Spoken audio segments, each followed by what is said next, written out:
Goeienaand, good evening fellow South Africans and citizens of the world. And if you're in Eastern Europe, we're praying for you guys because things are not looking good in Ukraine and on the borders of Crimea and Eastern Ukraine. As I said in a video a couple of days ago, the world is on the edge of a World War III. And it's all about the Russians pushing there as far as they can because they're trying to see what Biden will do. You know, this completely lackluster US president who suffers from dementia and who knows what else. But let me just give you a bit of meat to add to the bone. On the 24th of March, Ukraine's President Vladimir Zelensky signed what is essentially a declaration of war on Russia. In the document titled Presidential Decree Number 117 of 2021, the US-backed Ukrainian leader declared that it is the policy of Ukraine to take back Crimea from Russia, which, as you can understand, will not go down well with Putin. The declaration that Ukraine would take back Crimea from Russia also followed and was perhaps instigated by President Biden's inflammatory and foolish statement that Crimea is Ukraine. US Secretary of State Antony Blinken, who was the chief architect of the US-backed coup against Ukraine in 2014, continued egging on the Ukrainians, promising full United States support for the territorial integrity of Ukraine. Many Americans wonder why they're not even half as concerned about the territorial integrity of the United States. Not to be outdone, at the beginning of this month, U.S. Defense Secretary Lloyd Austin, who previously served on the board of missile maker Raytheon, called his counterpart in Ukraine and promised unwavering U.S. support for Ukraine's sovereignty. As the US considers Crimea to be Ukrainian territory, this is clearly a clear green light for Kiev to take military action. Washington is also sending in weapons. Some 300 tons of new weapons have arrived in the past weeks, and more is on the way. As could be expected, Moscow has responded to Zelensky's decree and to the increasingly bellicose rhetoric in Kiev and Washington by repositioning troops and other military assets closer to its border with Ukraine. Does anyone doubt that if the US were in the same situation, for example, if China installed a hostile and aggressive government in Mexico, the Pentagon might not move troops in a similar manner? But according to the media branch of the U.S. military-industrial congressional media complex, Russian troop movements are not a response to clear threats from a neighbor, but instead are more just Russian aggression.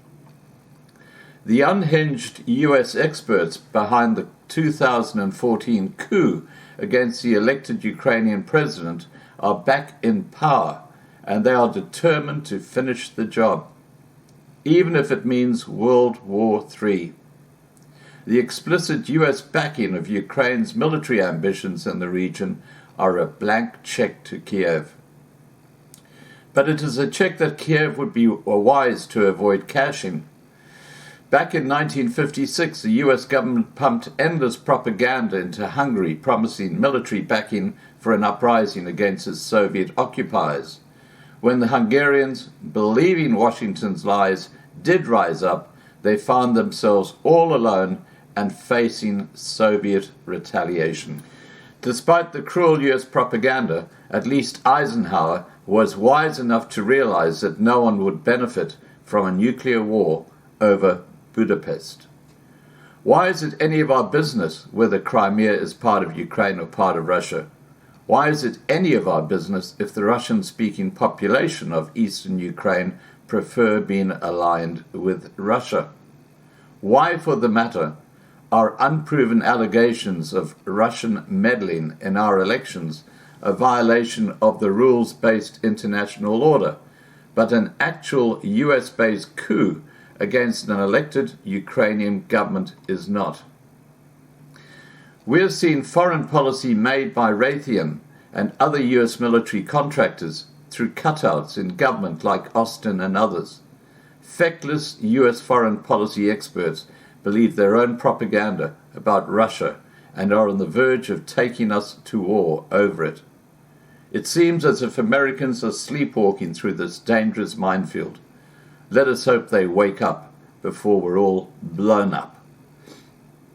And as I said before, for our many subscribers who live in Eastern Europe, our thoughts and our prayers are with you. Please remember to subscribe to be kept informed. Please remember to register on lovinglifetv.com, where we're moving to, where we're transitioning to. Please like this video, please share this video, and above all, please stay safe. Bye for now.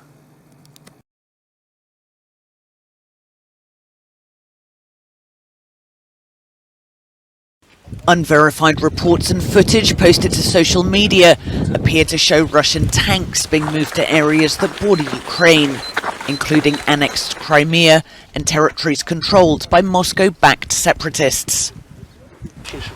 Kiev has called for an emergency meeting of the trilateral group charged with maintaining peace in the Donbas region of eastern Ukraine.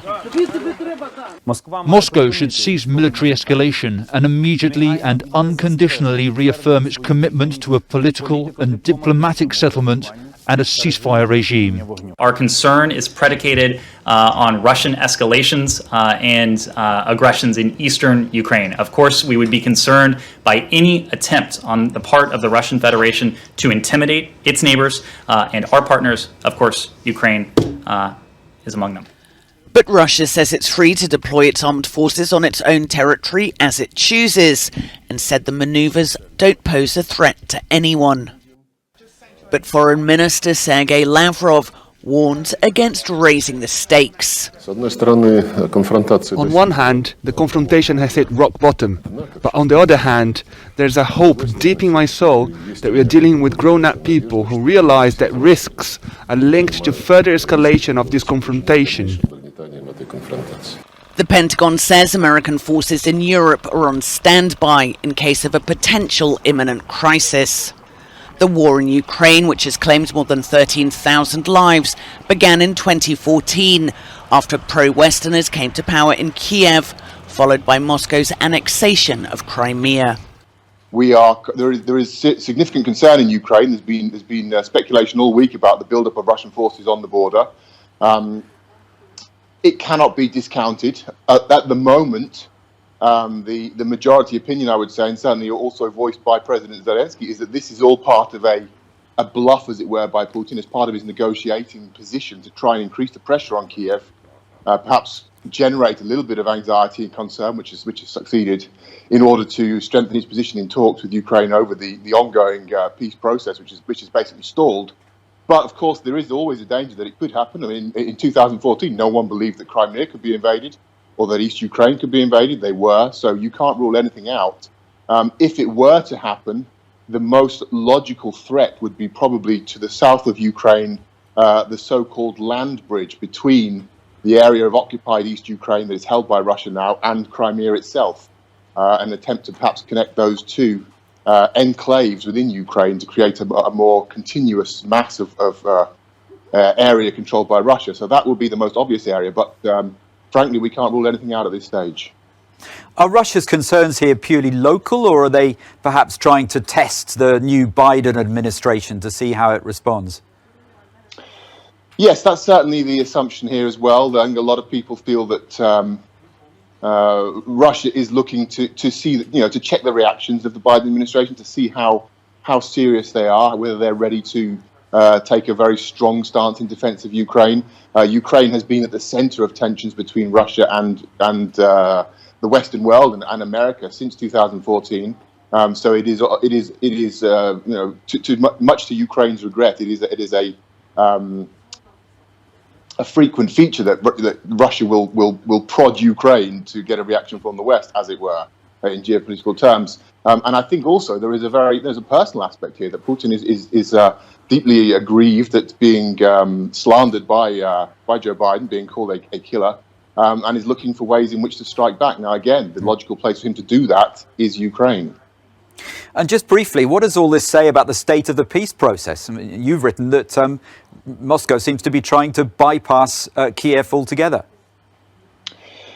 Yes, the peace process has stalled, almost come to complete deadlock. There are a number of key issues in terms of the sequencing of steps that were agreed very broadly in Minsk in 2015 in terms of how to move forward in the peace process. Russia and Ukraine can't find any sort of common ground at all. When President Zelensky, Ukraine's current president, was elected in 2019, there were hopes in Moscow, it seems, that there would be more flexibility from Ukraine's side, but that actually has not come to pass. Ukraine has been quite tough in its position, and we've seen this recently in Moscow's attempt to engage with the other signatories of the Minsk agreement, which is France and Germany, without Ukraine. Earlier this week, President Putin held talks with Chancellor Merkel and President Macron without Zelensky, which was quite a controversial move and did not go down well at all here in Ukraine. And that is an indication of how basically the bilateral dialogue between Moscow and Kiev seems to have run into a dead end.